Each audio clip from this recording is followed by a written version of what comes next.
Hello students, आज हम Biot Savart law के एक दूसरे एप्लीकेशन को डिस्कस करेंगे जिसका हेडिंग है magnetic field due to infinitely long straight wire carrying current. कोई भी इनफाइनाइटली रूप से लंबा कोई वायर है जिसमें कुछ करंट आई हमने मान लिया फ्लो हो रहा है, तो इस वायर के चलते हमें किसी भी पॉइंट पर मैग्नेटिक फील्ड निकालना है। तो हमने एक पॉइंट यहाँ पर ही P ड्रॉ कर लिया कि जिस पर हमें मैग्नेटिक फील्ड निकालना है। इस वायर का एक छोटा सा सेक्शन हमने मान लिया AB, जो कुछ फिक्स लेंथ का है, इसको हमने ले लिया। अब इस पॉइंट P से वायर AB पर हम एक परपेंडिकुलर लाइन खींचेंगे जो इस वायर के पॉइंट O से P का डिस्टेंस बताएगा और यह इस पर परपेंडिकुलर होगा और इन दोनों के बीच का डिस्टेंस हमने x मान लिया है। अब सबसे पहले हम A से P को मिलाते हैं और उसी तरह B से भी हमने P को मिला दिया।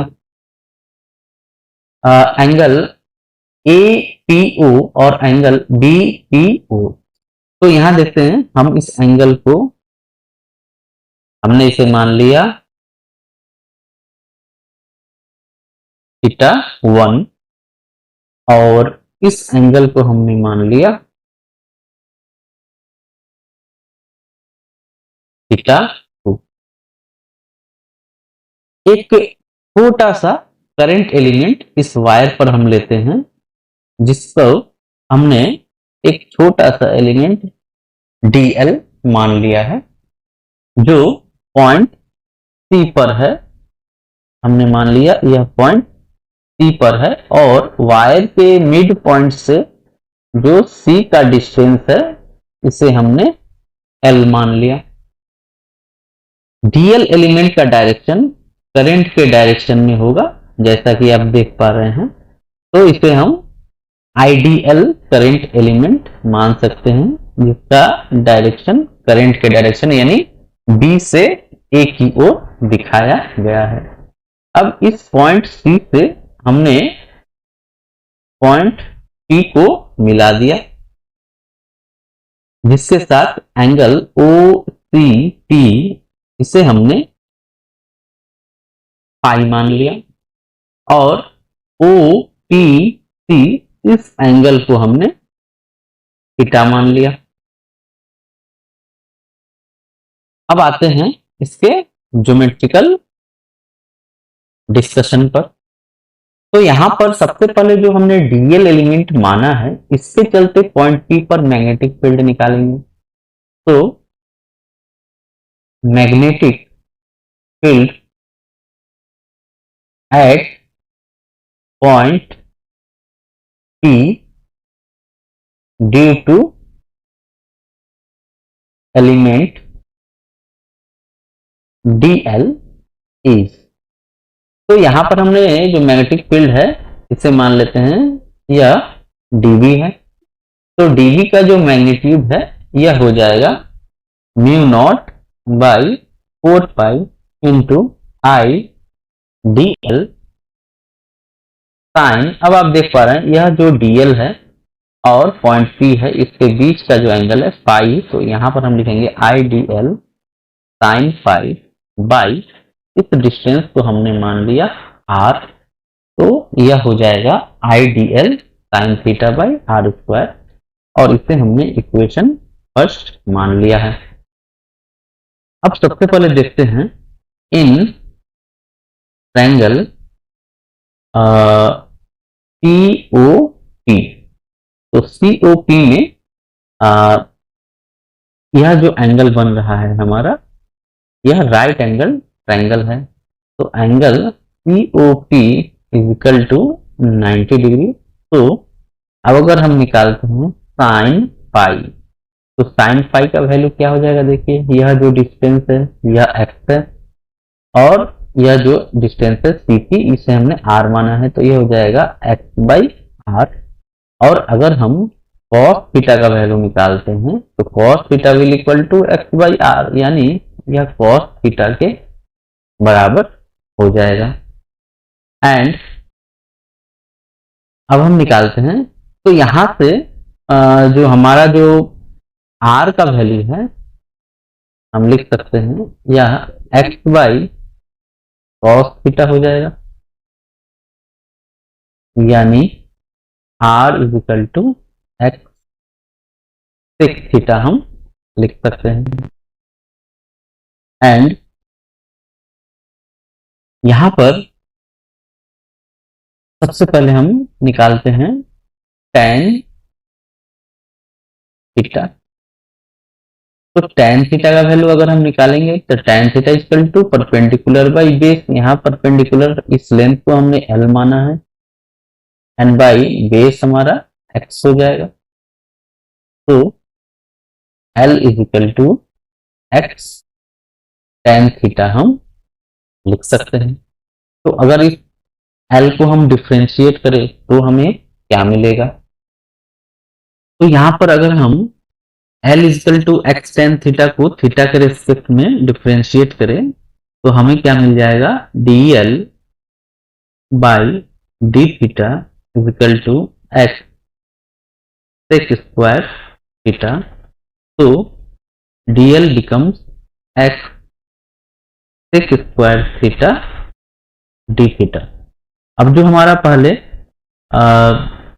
आर का वैल्यू आया था और dl का वैल्यू है, इसे हम इक्वेशन फर्स्ट में पुट कर देंगे। तो हम लिख देंगे putting the values of r and dl in equation first. तो आप देख पा रहे हैं इक्वेशन फर्स्ट में यहाँ dl और यहाँ r है, यहाँ r का वैल्यू एक्स सेक थीटा हम इस पर रख देंगे। तो देखते हैं dv का वैल्यू क्या आता है। तो यहाँ हमने एक्स सेक थीटा का होल स्क्वायर लिख दिया।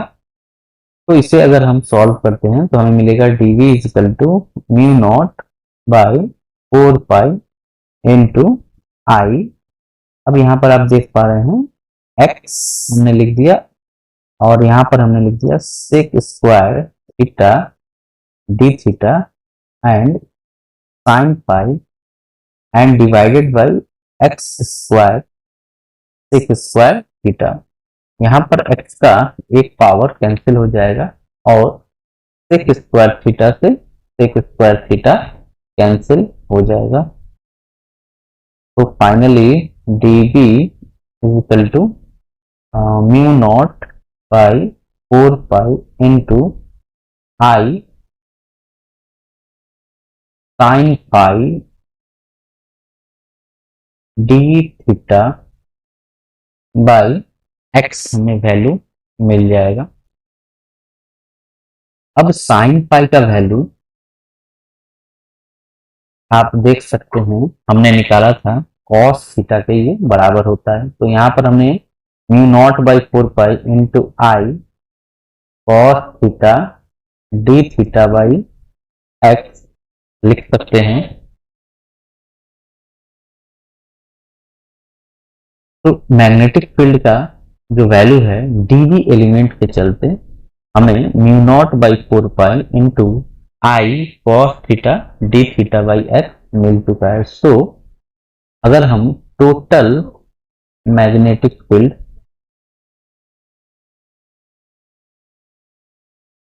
एट पॉइंट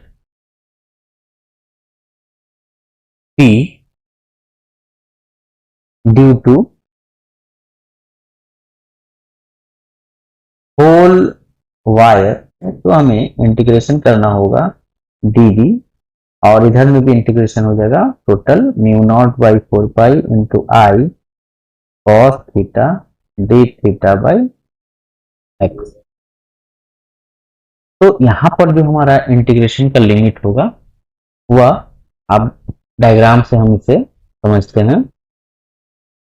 जो पूरे वायर के चलते, तो जो ये वाला वायर है, जो पार्ट OB है, यह OP से थीटा 2 एंगल नीचे की ओर है और जो थीटा 1 है यह थीटा 1 एंगल ऊपर की ओर है। तो अब जो हम इसका लिमिट लेंगे, इसे हम ले लेंगे -θ2 से प्लस θ1 की ओर। तो चलिए इसका लिमिट हम यहाँ पर पुट कर देते हैं।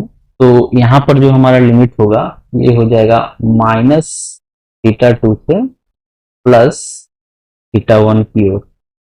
तो यहाँ पर मैग्नेटिक फील्ड का वैल्यू dV के बदले हम B लिख देंगे और जो कांस्टेंट टर्म है वो बाहर आ जाएगा, यानी μ0/4π इंटू I/x, और यहाँ बचेगा -θ2 से प्लस θ1, और यहाँ हम लिखेंगे cos थीटा d थीटा। तो cos थीटा का जो इंटीग्रेशन होता है वह sin थीटा के बराबर होता है। तो इस टर्म को अब हम आगे सॉल्व करते हुए लिखेंगे b is equal to μ0/4π into I/x, और cos थीटा के बदले हम लिख देंगे sin थीटा, और यहां पर लिख देंगे लिमिट -θ2, और यहां पर हम लिमिट लिख देंगे +θ1। तो यहां पर अपर लिमिट और लोअर लिमिट को हम अलग अलग वैल्यू रखेंगे। तो हमें मिलेगा μ0/4π into I/x and into sin θ1 minus, और यहां पर हो जाएगा sin -θ2 that is minus sin θ2। तो इस तरह से हमें मैग्नेटिक फील्ड का वैल्यू मिलेगा μ0I/4πx into sin θ1 plus sin θ2, जो कि पॉइंट C पर पूरे वायर के लेंथ के चलते जो मैग्नेटिक फील्ड का फाइनल वैल्यू है वो होगा। अब यहां पर नोट करके हम लिखते हैं फॉर इनफाइनाइटली लॉन्ग वायर। तो जैसा कि आप देख पा रहे हैं, अगर हम लॉन्ग वायर बहुत ले लेते हैं जो कि इनफाइनाइटली रूप से लंबा हो, तो θ1 और θ2 इनके वैल्यूज क्या होंगे। तो आइए देखते हैं कि अगर इनफाइनाइटली लॉन्ग वायर हुए तो उनके चलते जो θ1 और θ2 है इनके वैल्यूज हम क्या क्या रख सकते हैं। अब हमने कोई फिक्स लेंथ का वायर ले लिया था, ये पॉइंट P है, डिस्टेंस यह x हमने ले लिया था। इस एंगल को हमने θ2 और इस एंगल को हमने θ1 माना था। तो यहां पर जो हमारा θ1 का वैल्यू है ये क्या हो जाएगा, ये इनफाइनाइटली लॉन्ग वायर के चलते यह भी 90 डिग्री और θ2 भी हमारा 90 डिग्री हो जाएगा, जैसा आप ऐसा एज्यूम कर सकते हैं, क्योंकि यह पॉइंट B और पॉइंट A बहुत ही एक दूसरे से दूर हो जाएंगे, यानी पॉइंट P से भी बहुत दूर हो जाएंगे। तो अगर इनको मिलाते हम धीरे धीरे मिलाते जाएंगे तो इनके एंगल का वैल्यू इनफाइनाइटली लॉन्ग वायर के चलते इस वायर AB के पैरेलल हो जाएगा। तो उस कंडीशन में θ1 का वैल्यू भी हम π/2 और θ2 का वैल्यू हम π/2 रख सकते हैं। तो इस तरह से हमें B का जो वैल्यू है वह मिल जाएगा μ0I/4πx into sin π/2 plus sin π/2। अब sin π/2 का वैल्यू 1 होता है, तो फाइनली B का वैल्यू हमें मिलेगा μ0I/4πx इंटू 2। और अदरवाइज हम इसे लिख सकते हैं B इजिकल टू μ0I/2πx। इस तरह से हमें पॉइंट P पर जो मैग्नेटिक फील्ड का मैग्नीट्यूड है वह मिल गया है किसी भी इनफाइनाइटली लॉन्ग वायर के चलते। अब इसका डायरेक्शन हम फाइंड आउट करने के लिए जो करंट एलिमेंट हमने सेलेक्ट किया था IDL और आईडीएल से पॉइंट पी के बीच का जो डिस्प्लेसमेंट वेक्टर है वेक्टर आर, इन दोनों का क्रॉस प्रोडक्ट करते हैं तो हम इसका डायरेक्शन पाते हैं पॉइंट पी पर perpendicularly inward to the plane containing vector DL and vector R, यानी हम इसे क्रॉस लिखकर इस तरह से दिखा सकते हैं वेक्टर बी को। तो यहाँ पर इसका डायरेक्शन हम लिखेंगे perpendicularly inward to the plane containing vector dl and vector r। इस तरह से हमने मैग्नेटिक फील्ड का जो डायरेक्शन है वो भी पॉइंट P पर फाइंड आउट कर लिया है। तो उम्मीद करते हैं यह वीडियो आपको बहुत ही हेल्पफुल रहा और आपको अच्छे से समझ में